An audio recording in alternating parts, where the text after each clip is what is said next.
주일 예배 오신 여러분을 환영합니다. 오늘은 성령 강림 후 제8주 주일입니다.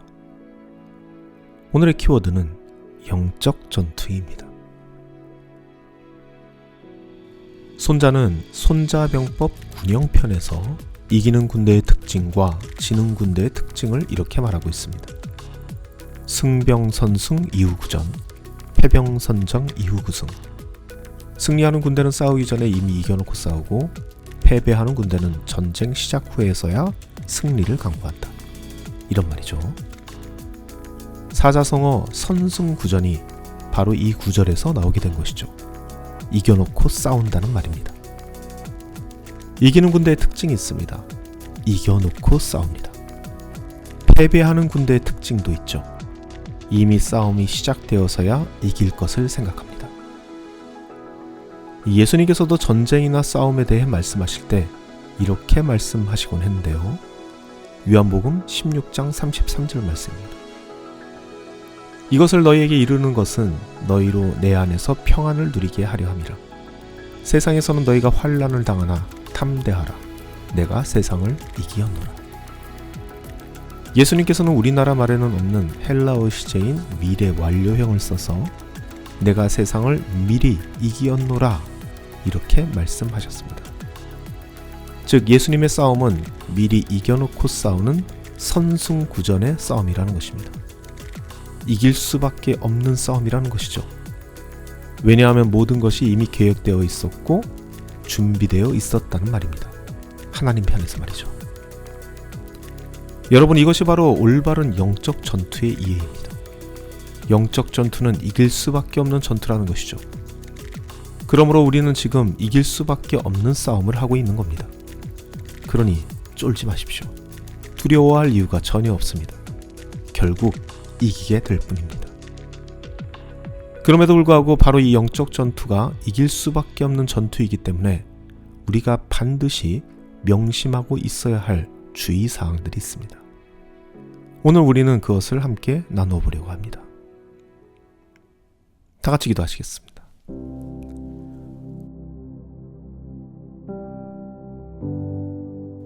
아버지 하나님, 이미 이겨놓고 싸우는 우리의 이 영적 전투, 질래야 질 수 없는 전투이기 때문에 우리가 반드시 기억해야 할 것이 있을 겁니다. 이길 수밖에 없는 싸움에 어떠한 리스크가 있을까 생각도 들지만 오히려 이길 수밖에 없는 싸움이기 때문에 치명적인 리스크가 있다는 것을 오늘 우리 모두가 알게 하여 주시고, 이길 수밖에 없는 싸움이지만 경계하고 대적하면서 그 모든 전투를 온전히 치러낼 수 있는 우리 모두가 되기를 소망합니다. 오늘 우리가 나누는 시간과 물질에도 축복하여 주시고, 이 모든 것들이 이웃을 사랑하고 섬기는데 온전히 사용되게 하여 주옵소서. 우리를 죽기까지 사랑하신 예수님의 이름으로 기도드립니다. 아멘. 앞에서 이야기했듯이 손자는 패배하는 군대가 가진 공통점이 있다, 그렇게 말합니다. 전쟁이 시작된 후에야 어떻게 이길까 생각하는 것, 바로 그것이 패배하는 군대의 모습이라고 했죠. 자, 그런데 우리는 이 말을 조금 더 깊이 생각해 봐야 할 것 같습니다. 자, 여러분, 도대체 이 사람들은 왜 전쟁이 이미 시작되어 버렸는데 그때서야 겨우 이기는 방법을 강구하고 있을까요? 그 이유라면 하나밖에 없을 겁니다. 그들은 전쟁이 날지 몰랐기 때문입니다. 그 상황이 전시 상황이라는 것을 전혀 모르고 있었다는 겁니다. 즉, 이 말을 다시 정리하자면 전쟁을 치르게 될 것으로 알고 있었던 군대는 결국 승리하게 되고, 전쟁을 할 것으로 전혀 예상하지 못했던 군대는 패배할 수밖에 없다, 그런 뜻이죠. 자, 여러분, 군인으로서 전운을 감지하고 있지 못했다는 것, 전쟁이 날 것을 예상하고 있지 못했다는 것은 거의 직무유기나 다를 바 없는 것이죠. 이렇게 보면 사실 그들은 패할 수밖에 없었던 겁니다. 성경에는 이러한 사람들이 많이 나옵니다. 예레미야 6장 14절 말씀인데요. 시국이 평화롭지 않은데 평화롭다고 외치고 있는 사람들, 전운이 감돌고 있는데도 그것을 애써 부인하면서 평화롭다라고 외치고 있는 사람들. 오늘 예수님께서 하신 말씀도 뜯어보면 같은 맥락에서 하신 말씀이라는 것을 알 수 있습니다. 요한복음 16장 33절 말씀이죠. 내가 이것을 너희에게 말하는 건 내 안에서 너희들이 평안을 누리게 하려는 것이다. 다시 말하면 예수님의 이 말씀은 지금 너희는 평안하지 않다는 것이죠. 지금은 평화로운 상황이 아니라는 겁니다. 그러니까 너희들에게 평안을 누리게 하겠다는 것이죠. 그러니까 지금이 평화로운 상황이라고 착각하지 말라는 겁니다. 그래서 지금 너희가 환난을 당하고 있다는 겁니다. 평화로운 상황이 아니라 전시 상황이기 때문이라는 것이죠. 많은 사람들이, 많은 크리스찬들이 지금 우리가 살아가고 있는 이 삶의 자리가 평화의 자리일 것이라 생각합니다. 그래서 삶 속에서 환난과 어려움이 찾아오게 된다면 굉장히 이상하게 생각하죠. 도대체 뭐가 잘못되어 있는 것일까? 그렇게 생각합니다. 하지만 성경은 그렇게 말하고 있지 않습니다. 베드로 역시 똑같이 얘기하고 있죠. 베드로전서 4장 12절로부터 13절 말씀입니다. 우리에게 다가오는 불시험을 이상하게 여기서는 안 된다는 겁니다. 왜냐하면 지금은 전시 상황이기 때문입니다. 오히려 베드로는 그 환난이 올 때 그리스도의 고난에 참여하는 것을 즐거워하라고 말합니다. 지금은 전시 상황이고 그 전쟁에 참전하게 된 것을 오히려 즐거워하라는 말이죠.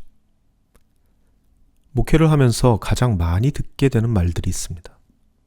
목사님, 우리가 그렇게 이웃사랑하면서 이웃을 돌보는데 왜 더 힘들어지는 것만 같을까요? 당연하죠. 지금은 전시 상황이니까요. 목사님, 제가 샬롬 하려고 그렇게 애를 쓰는데 참 그게 어렵네요. 네, 어려울 수밖에 없습니다. 전시 상황이기 때문입니다. 악한 영은 우리가 샬롬하는 것을 원하지 않으니까요. 목사님, 정말 기도만 하려고 하면 너무 졸리고 너무너무 바빠서 말씀 볼 시간도 없어요. 네, 당연하죠. 이것은 전쟁이니까요. 지금 그 전쟁에서 밀리고 있는 겁니다. 그냥 몸이 피곤해서 그러는 게 아닙니다. 지금 영적 심리전에서 밀리고 있는 겁니다. 여러분 항상 기억하십시오. 지금 우리는 이겨놓은 싸움을 싸우고 있는 중입니다. 그러니 결코 밀리지 마십시오. 영적 전투에서 승리하기 위해 명심하고 있어야 할 첫 번째, 바로 지금은 전시 상황이다. 나는 지금 영적 전투를 치르고 있다 라는 현실 인식입니다. 현실을 부정하지 마십시오. 지금은 전시 상태입니다. 영적 전투 중입니다. 이것을 부정하는 순간 우리는 즉시 그 승리의 대우에서 떨어지게 될 겁니다. 우리는 흔히 싸움의 목적이라면 이기는 것이다, 승리하는 것이다 이렇게 생각합니다. 뭐 싸움은 이기려고 하는 거 아니야?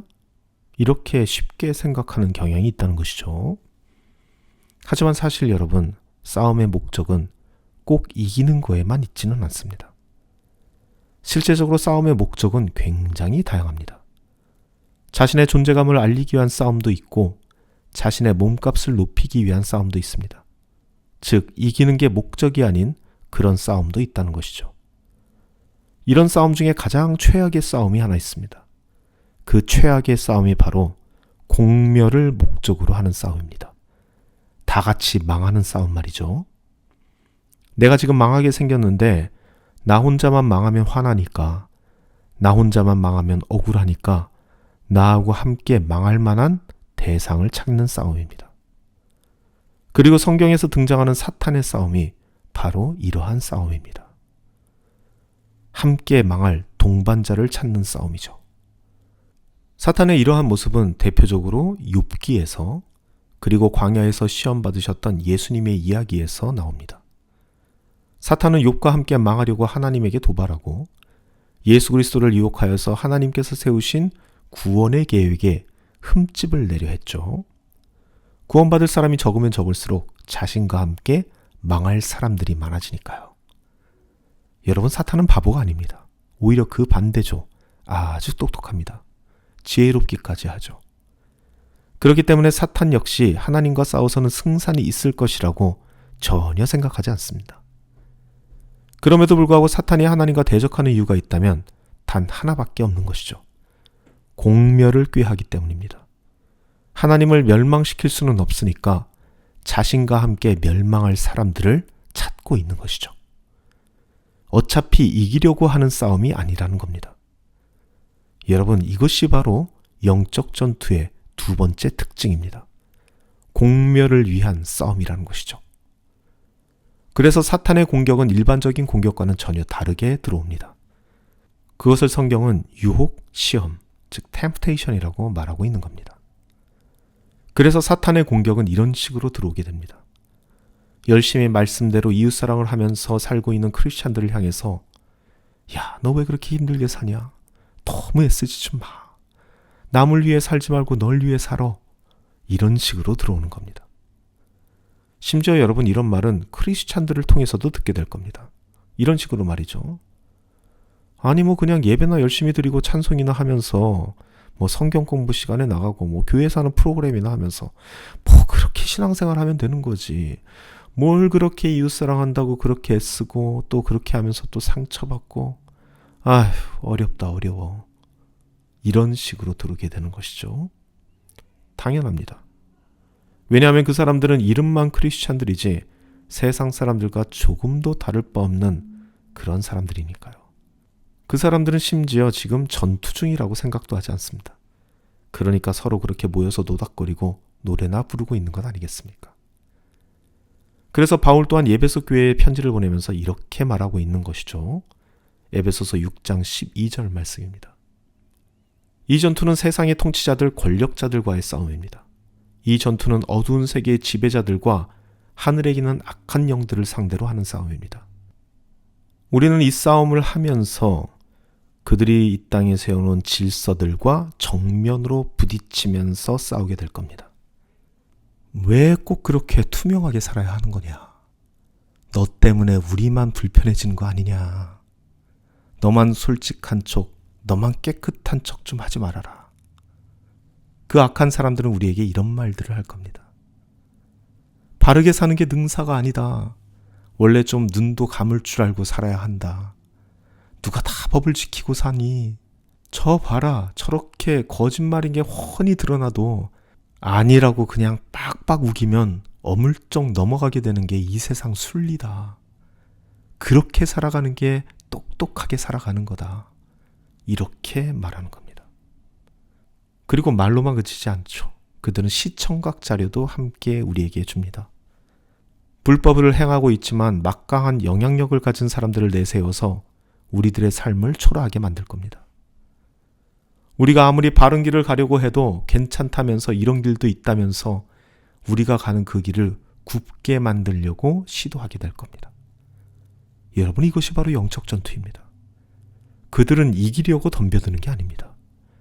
그들의 목적은 단지 나를 멸망의 동반자로 삼으려는 것뿐입니다. 사랑하는 성도 여러분, 이 유혹에서 반드시 벗어나기를 바랍니다. 이 유혹을 반드시 물리치기를 바랍니다.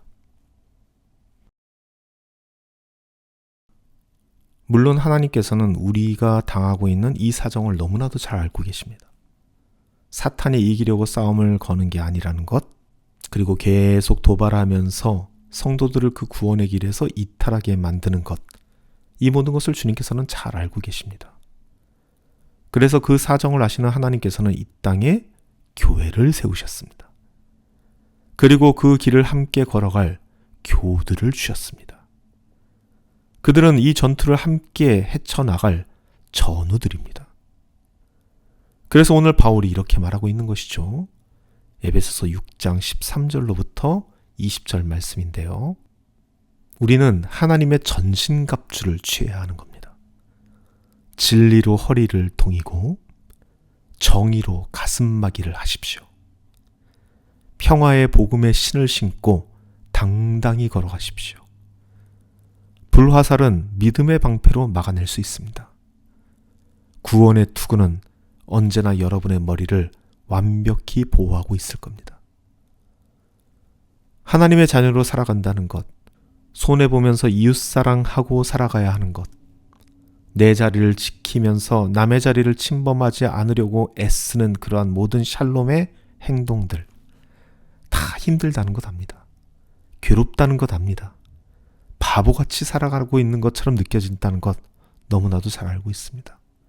하지만 그렇게 힘들기 때문에 우리가 함께 그리스도의 몸된 교회가 되어서 함께 막아내야 하는 겁니다.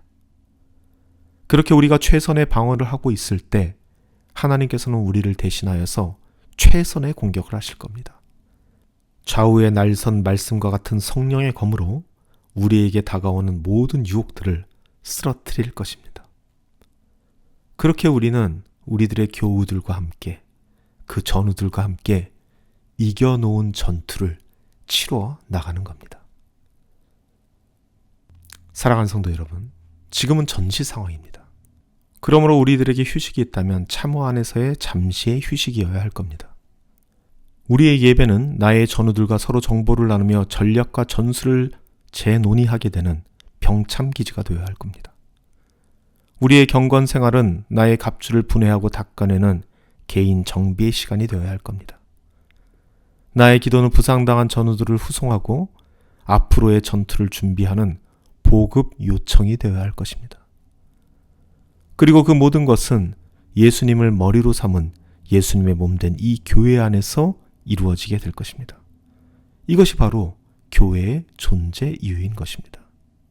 그렇게 오늘 하루도 그리고 이번 한 주도 영적 전투를 치러내면서 주 안에서 지금의 환난과 고난을 넉넉히 막아내시며 최선의 방어 안에서 최선의 공격을 가하시는 하나님의 역사를 맛보는 저와 여러분이 되시기를 간절히 소망합니다. 아버지 하나님, 우리에게 찾아오는 이 고난의 이유를 너무 이상하게 생각하지 않고 지금의 전시 상황을 인지하고 살아가는 우리 모두에게 아버지 하나님의 역사와 그리고 승리의 기쁨이 넘쳐나기를 간절히 원합니다. 그렇게 일주일간 살아가면서 아버지 하나님의 살아계심을 더욱더 깊이 느끼게 하여 주시고 우리가 교회 공동체 안에서 하나가 되었다는 사실을 기쁨으로 받아들이게 하시고 그렇게 서로를 의지하며 하나님을 의지하며 하나가 되어서 살아갈 수 있는 우리 모두가 될 수 있도록 축복하여 주옵소서. 이제는 우리를 주께까지 사랑하신 우리 주 예수 그리스도의 벅찬 은혜와 우리를 사랑하사 독생자 예수를 이 땅에 보내주신 하늘아버지의 극진하신 사랑과 우리의 삶의 인도자이자 보혜사 되시는 성령님의 사귐이 여기 모인 주님의 자녀들 가운데 영원토록 함께하기를 간절히 축원하옵나이다. 아멘.